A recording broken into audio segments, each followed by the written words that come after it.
Good evening, YouTube viewers, subscribers, Facebook friends, and Facebook family. I want to welcome you to another edition of Joe's Politics 101. Today is September the 12th, 2013, and I need to make a post.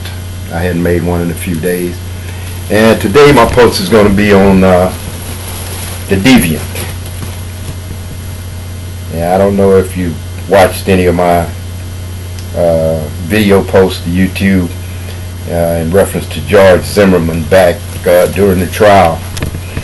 I recorded one where I sort of laid out, my opinion of him based on his physical profile, his facial makeup, and I referred to him as a deviant. Well, I guess in the last couple of weeks or so, and since the trial has been over with, if you have been sort of following along with what's going on with him, you'll see that his behavior has been very deviant. This is a man who cannot be trusted. This is a man who intentionally committed murder on a 17-year-old child and got away with it, based on the stand your ground laws that they have in Florida. Got plumb away with actual murder. So now, in this little short post, I want to tell you exactly why I felt the way I felt about him being a deviant, which I know he is. You see all that has happened. His wife has even come to a point of wanting to get away from him. He's committed some violent acts with her and her family since she announced that she was going to get a divorce. A person that's been rejected, and I don't want to get too far back into his personal life or anything like that, but just watching him, looking at him, the way he moves his eyes and the way his face is made up, his makeup of his face, he seems like a person to me who have been rejected, not just by society in general, but it starts at the home front. It starts at home, as one of them people who have been rejected because of some of his ideas, maybe, or maybe he's not as smart as he should have been, considering his father, being a Caucasian American. Maybe he wasn't fitting up to the bill that he should have been fitting up to, in his daddy's eyes, and maybe his daddy kind of just, put a little distance between the two of them. That's not, that strikes me as the type of person he is why he's acting out the way he's acting. Now that he's gotten away with murder, he's running around the country and getting stopped by the police and,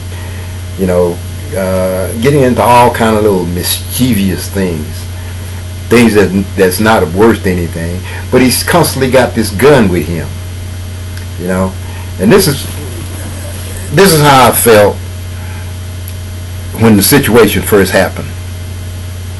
When it first happened, I said to myself, and just in my thoughts, that this guy done rode around in his community and done found a vulnerable person, a youngster, someone he knew would not be able to defend himself against him.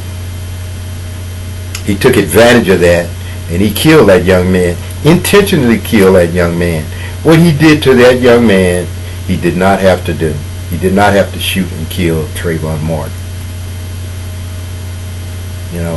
I don't care how many defense lawyers, those, like that guy O'Mero and the other old man that was with him, both of them should really consider not being defense attorneys if they got to get that kind of trash out of something that they do intentionally. If you're going to defend somebody on that type of an issue and get them off with it, and think that they're that life is going to be so. In my last post about Zimmerman, I made the statement that Zimmerman has to live with this situation.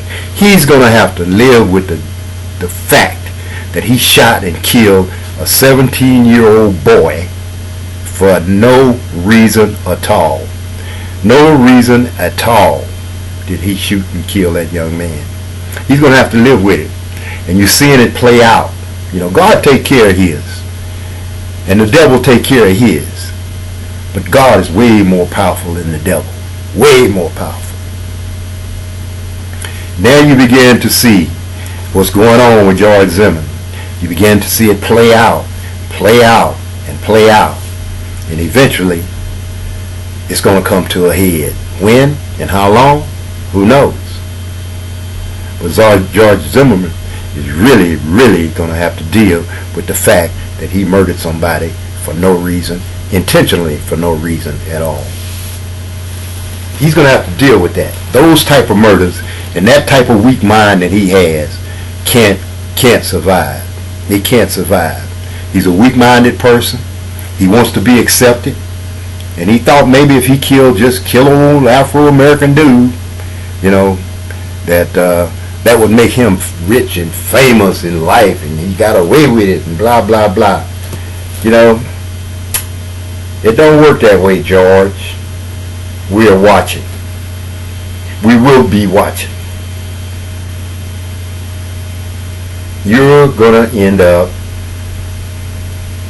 getting your own eventually. Good luck to you, George. God bless you, George. Hope you do okay, George. Doing what you're doing is showing that you're going downhill on a steady pace, and eventually you're going to hit the bottom. And we'll all applaud for you. Thank you for viewing my video. God bless you. God bless America. Ciao.